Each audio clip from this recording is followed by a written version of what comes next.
What's up, guys? I am down in the dungeon doing comic book reviews. Up next. What's up, comic book fans? My name is Bruce Moreau. And I am Stephanie.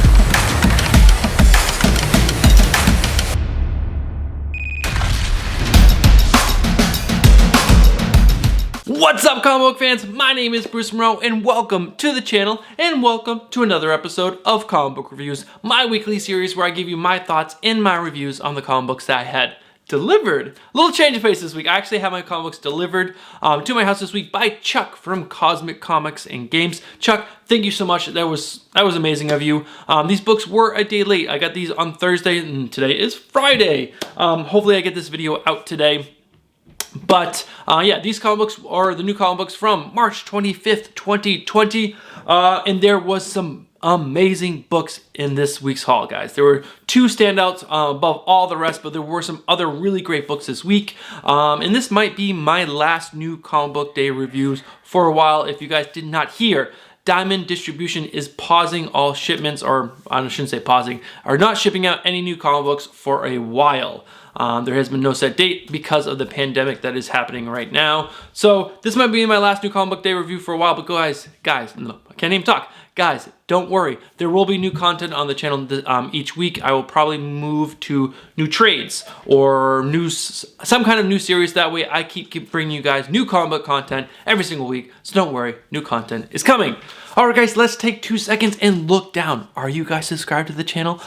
No? Then what are you doing? Hit that subscribe button, hit that bell notification, so that way you guys are notified each time I upload new content to the channel, just like this video right now, and also when I go live. I go live every single Friday at 10 p.m. Eastern with my amazing, with my beautiful, with the multi-talented Stephanie. She is so cool, and she brings the pizzazz to comics and beer. It's a weekly live stream where we give you all the comic book news, and we drink some craft beers, and we review them each week. It's a really good time, and you don't want to miss tonight's episode. It's our big end of the month giveaway for March of 2020. There's 4 prizes, 1 grand prize, and you don't want to miss that grand prize when we reveal it tonight for the big giveaway. And guys, that's it. Oh, I forgot.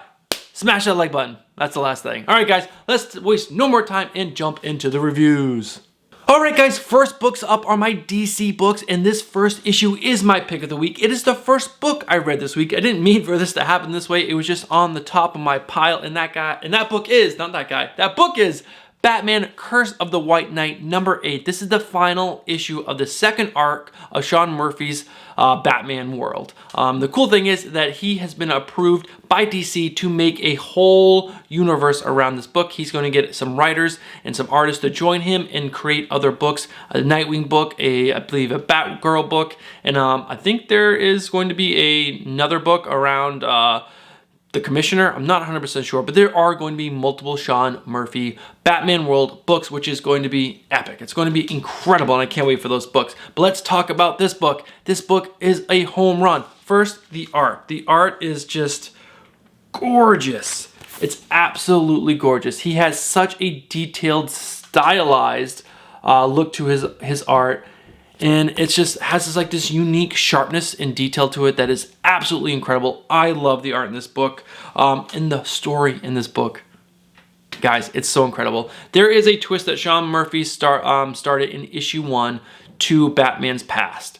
And we finally get the whole conclusion of that in this book, and it is just so good. I don't want to ruin anything, but you should definitely read this book because Batman is not who you think he is in this book. Or at least we find out that his past is not what we think it is, which is so, so good. There are some heartfelt moments in this book that make you want to get weepy, make you want to get teary, especially if you give these moments the time they need. Don't rush through this book.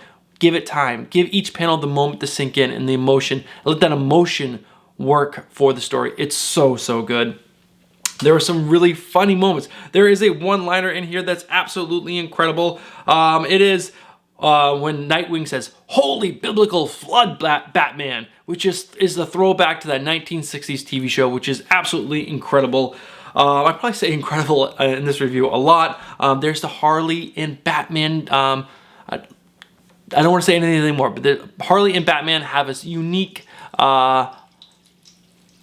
story in this, and it's so, so good. I just don't want to ruin anything because I think you guys should really pick this book up. It's so, so good.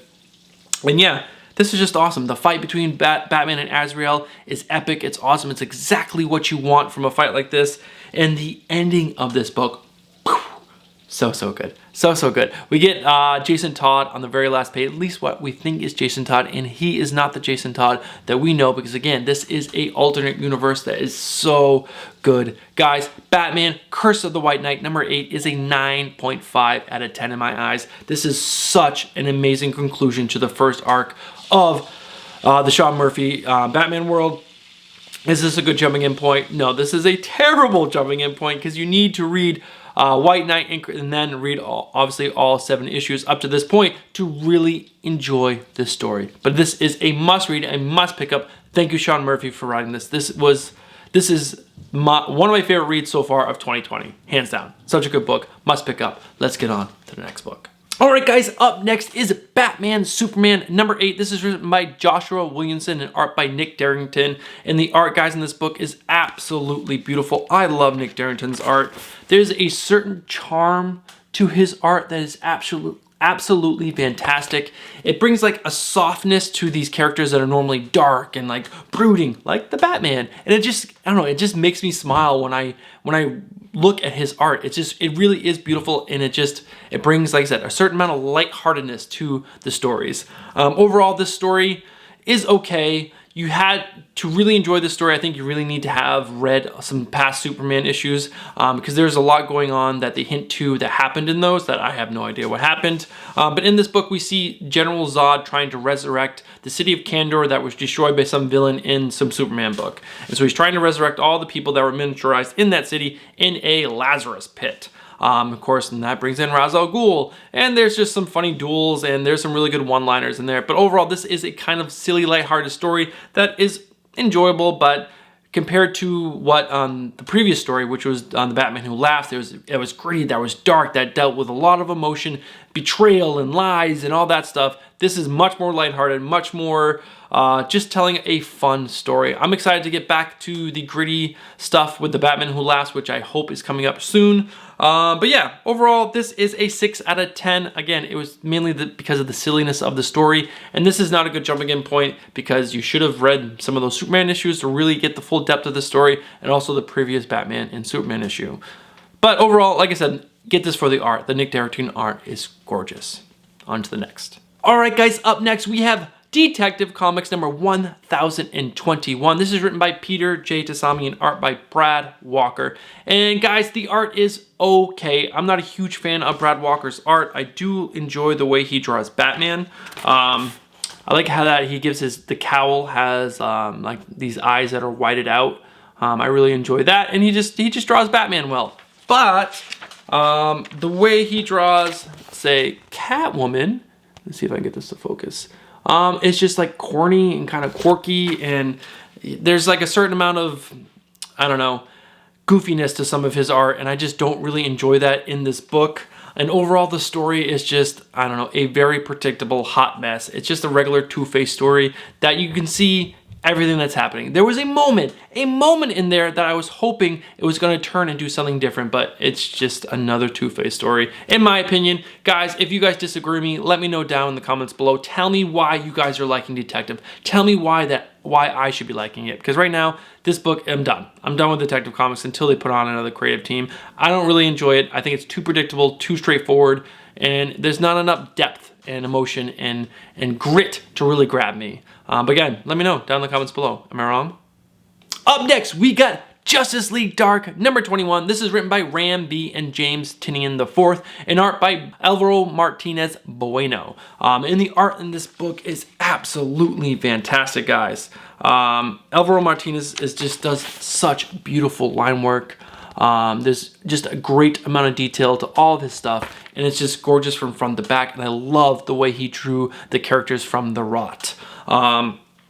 The story itself is much better than the first issue, and this felt much closer to what the previous 19 issues were when James Tynion was the main writer, which I enjoy so much, and so I'm glad this issue is getting back to that main storyline and main feeling of storytelling.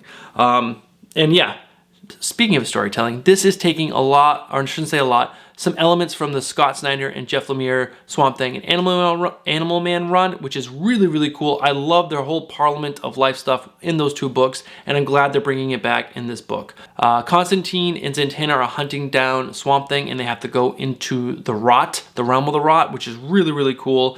And Animal Man is fighting with Wonder Woman and Detective Chimp, and he has to use his Animal Man powers, which I think we're going to get brought into the Parliament of the Red for, which is super cool, and I cannot wait. Yeah, overall, this is an 8 out of 10, guys. This is a solid read. I really, really enjoyed this book, but this is a terrible jumping in point. You need a lot of information to really enjoy the story, but Justice League Dark continues to be one of the best books at DC right now. It is so good, and it's a must pick up, in my opinion. We got another great book to finish off my DC book. DC books were really good this week, and that last issue is Suicide Squad number 4. This is written by Tom Taylor and art by Daniel Sampere. And Daniel Sampere's art, he's new to this book. It was the previous 3 issues were drawn by Bruno Redondo, but Daniel does a great job in this issue. His art is similar to Redondo's art, so it wasn't a big departure from the previous artist, which is really helpful. And yeah, he just does a really great job. And the art is really solid. The story, this is a big info dump story. There wasn't a lot of action, a lot of craziness in this issue like the previous 3 issues. It was just a big info dump to tell us about the team that has joined the Suicide Squad, where they came from, what their background is, who they are, which was super helpful in building of this new Suicide Squad world. I love this issue. It is a 7 out of 10, mainly because it was just a big info dump. There wasn't a lot of that big action, which I love, which, you know, is awesome. So it's 7 out of 10, not a good jumping in point, being issue 4 of this new run, and you really need to have read the previous issue to really enjoy it. So yeah, great book, great way to round out DC, and let's jump into those Marvel books. First up for Marvel, we have Hellions number 1. This is written by Zeb Wells and art by Stephen Segovia. Hopefully I pronounced that right,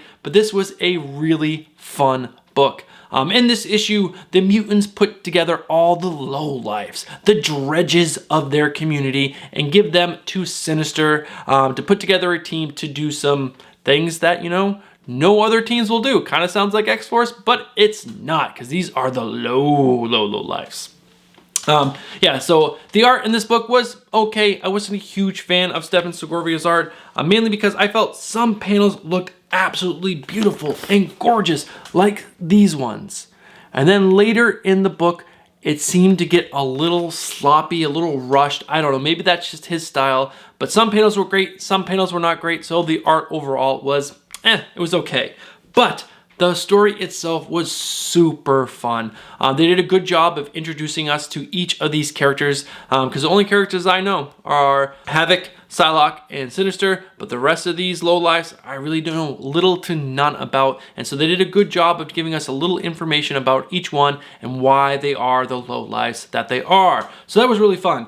And yeah, just the way that was written, it was funny, it made me laugh, it made me smile, and this is going to be a, I think, extra violent, extra fun book. And if as long as it stays that way and doesn't get too serious, I'm going to really enjoy this book. This is going to be the 3rd Dawn of X books that I really enjoy, and that's X-Men, X-Force, and now possibly Hellions. I think those 3 books right now are the best Dawn of X books out right now. And yeah, this was an overall really fun read. I would give this a 7.5 out of 10. It really was that fun. And yeah, is this a great jumping in point? Yes, it is, with issue number 1, and they did a really good job of introducing us to this book. So Zeb Wells, great job, and let's get on to the next one.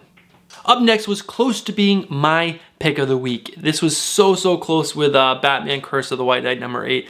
It was seriously an amazing read, guys. You should pick this book up once I show it to you. This is Road to Empyre, the Kree and Skrull War number 1. This is setting us up for the big Kree and Skrull Empyre book that's going to be dropping this summer, and this was fantastic. I highly suggest you guys go pick out this book up, especially if you're at all interested in this Empyre big crossover that's going to happen this summer, because this book was freaking awesome. This is written by Robbie, Thompson, and art by Mattia de Luis, Javier Rodriguez, and Alvaro Lopez. Mattia de Luis did the present day stuff, and all the history stuff. The flashbacks were by Javier Rodriguez and Alvaro Lopez. And Mattia, his or her, I don't know who you are, so I don't want to assume your gender, but your art is absolutely fantastic. It's gorgeous. Oh my gosh. It's gorgeous, and it's beautiful, it's detailed, it's the expressions on their faces, you feel the emotion that they're dealing with. And in this book, we are presented with some characters we don't know. They are Skrulls that were planted on Earth for a mission, and their mission gets sidetracked, and things happen like the Skrull invasion, and then they're left hidden on this planet. And they go through some crazy hardships. And then we get to learn the history of the Kree and Skrull War, which I knew nothing about. And that was done super well. And now I'm really excited for this Empyre book.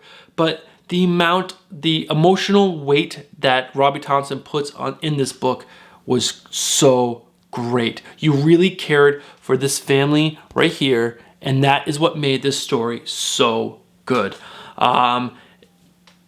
I can't say enough of how good this book was. And like I said, the flashbacks, I didn't love the art in the flashback, guys, but it wasn't bad. It just wasn't my particular style, but it was a great separation from Mattia's art, because his art has that beautiful I was going to say hyper real, but just beautiful line work and just looks kind of like real, and it's great, it's beautiful. And this has a great separation of, like, you knew you were back in time, you knew you were someplace else, which is great. But yeah, I just hope they stick with these 4 characters moving forward in the Road to Empyre books, and maybe these characters will have some kind of impact in the big Empyre story, because I hope they do, because they did a great job of introducing these 4 female Skrulls, and it was freaking awesome. A family, and you feel for the family at the end. Oh God, it was so good.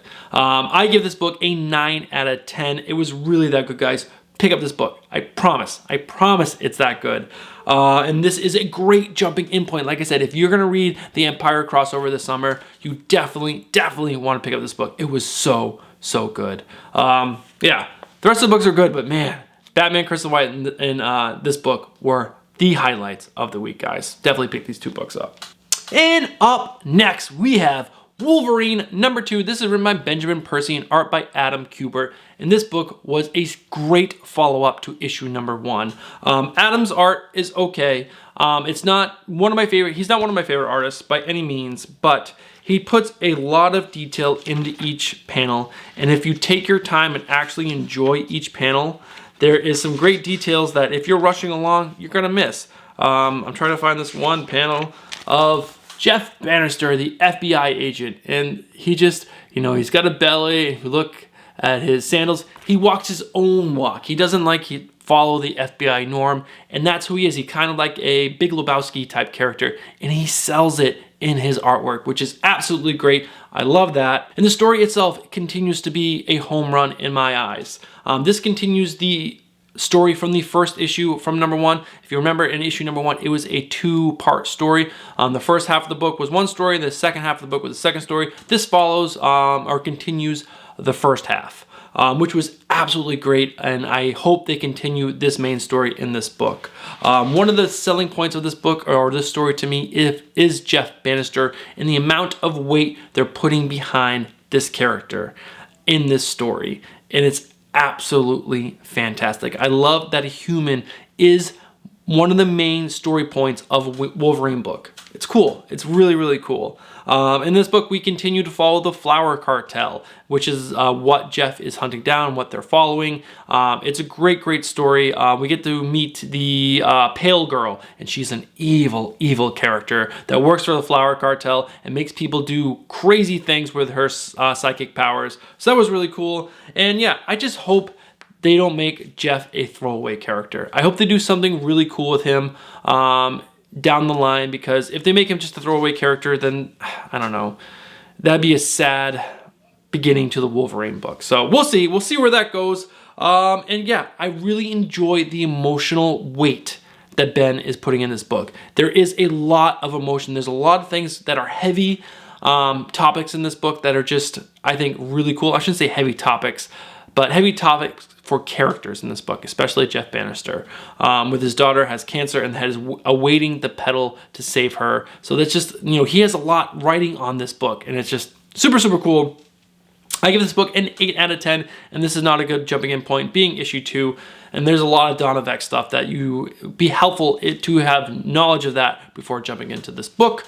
So yeah, let's jump into the next one. But guys, Wolverine #2 was definitely a good book. All right, guys, we have the dud of the week up next, and that is X-Men Fantastic Four #3. This is written by Chip Zdarsky and art by Terry Dodson. And like I've said in the last review for issue #2, I am sticking with this book because I said I would to see it through. There's only one more issue, and mainly because it was written by Chip Zdarsky, and I had such high hopes that this was going to be an awesome book. But guys, it's not. The art by Terry Dodson, not for me. Hate it. Oh, sorry. I'm not going to say hate it. I'm going to say I dislike the art.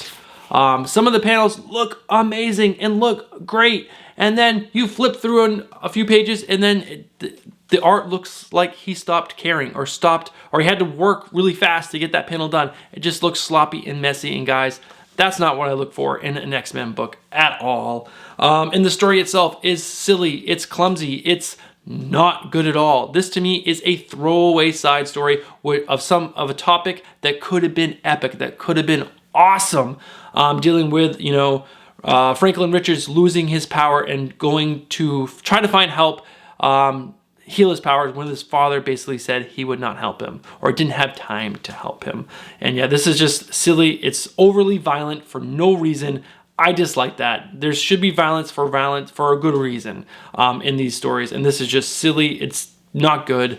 Definitely don't pick this book up. I would give this a 4 out of 10, mainly because there were a few good moments in that, especially with Doom. He had one good speech when he was basically talking to Professor X, and Professor X was kind of like flexing on him and was like, you should really, join the Accord and blah, blah, blah. And Doom basically just said, yeah, I see what you're doing. You're trying to be homo superior, but let me tell you,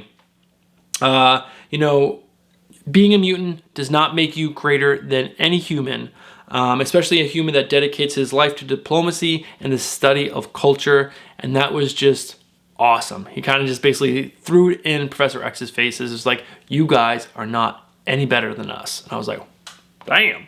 So that part was pretty cool. But the rest of that, like I said, bad book. Don't enjoy it. Definitely don't pick this book up. Not worth your time, and definitely not worth your $3.99. Let's jump into the next book. My last Marvel book of the week is X-Men #9. This is written by Jonathan Hickman and art by Leinil Francis Yu, and I love Yu's art. It is so fantastic. It is so beautiful. I love his character design the most. It is just, the way he draws certain characters is absolutely gorgeous. The way he draws all of his characters is great, though. I especially love the way he draws Kid Gladiator. Kid Gladiator is one of those characters that doesn't get a lot of screen time or page time, and when he gets on the page, I just absolutely love it. He's like this snot-nosed little kid of Gladiator, the son of Gladiator, and he's just a badass, and I love it. So good. And the story itself is just a great story. This issue gives us the history that I think we needed in the last issue, but getting that in this issue makes the last issue make a lot more sense and makes that last issue a little more enjoyable. I probably was a little more harsh than I should have been on that issue, but this one was great. We get to find out what the King Egg is and why the Brood are going insane for it. So now we know why they're attacking the X-Men like the way they are. But yeah, another thing that Jonathan Hickman does so well is handle a large cast of characters. I mean, just look at this. This is like a lot of the characters that are in this issue, and there's a lot more that are in this issue, and he handles it perfectly. There's a lot of funny moments in it. With Sunspot, he has a really good one-liner in that. And there's a really good one-liner by Kid Gladiator that had me laughing out loud, which was really, really good. And the ending with Brew. If you don't know who Brew is, he is a Brood that is super smart and out of the hive mind. And I've always been interested in that character, and it's really cool what they did in the final issue of this. Or not the final issue, the final page of this. So I'm interested to see where Jonathan Hickman's going to go with that. But overall, this is a really good issue, a 7.5 out of 10. And yeah, it's not a good jumping in point because it's issue number 9. But yeah, guys, this has always been a solid book since I started picking up X-Men. And yeah, it continues to be a solid book. So definitely pick this up. Let's jump into indies. All right, guys, it is indie book time, and I have one indie book this week, and that is Once in Future number 7. This is written by Kieran Gillian and art by Dan Mora, and I really enjoy Dan Mora's art. He's not my favorite artist, but he is excellent for this book. He puts a ton of detail into each page, into each panel, and yeah, it's just beautiful art. It definitely sells the horror side of this book, which is excellent. It's awesome. And yeah, for the story itself, the story continues to be okay. I don't really love it. I'm going to continue reading it because it's really enjoyable, but the main reason why I don't like this story so much is because they're moving really fast, faster than I think they need to do, especially now that this is going to be an ongoing story. I think they need to take a little time and slow down and let the characters feel, let the characters deal with what's going on in their lives, especially Duncan. Duncan got thrust into this world of monster hunting, and you know, he just all of a sudden accepted it when he knew nothing about it. And I think there needs to be a beat where he gets freaked out. He doesn't know what to do. He doesn't know where to go, and he's just way too accepting, in my personal opinion, of this world and everything going around him. But overall, the story is pretty cool. I love the grandmother. I love that she is a badass in this book, and I really, really enjoy that. I'm giving this a 6 out of 10 because it is a decent story. It's just moving too fast for my liking. And is this a good jumping in point, guys? It is not, because it is issue number 7. And yeah, you need to have the previous knowledge from the previous 6 issues to really enjoy it. And guys, that is it for my week in comics. And again, I just want to thank Chuck from Cosmic Comics and Games for dropping off these books at my house. That was super helpful, especially since we are all on lockdown right now. And yeah, that's it. That was a really good week. Again, definitely pick up Batman Curse of the White Knight. Pick up Road to Empire, the Kree and Skrull War. That book was so good. And yeah, while you're at it, make sure you're subscribed. Make sure you hit that bell notification. And make sure you smash that like button. All right, guys, I'm going to get out of here. You guys have yourself a great weekend. And make sure you guys tune in for Comics and Beer tonight, 10 p.m. Eastern. It's going to be epic. All right, guys, I'll see you guys later. Peace.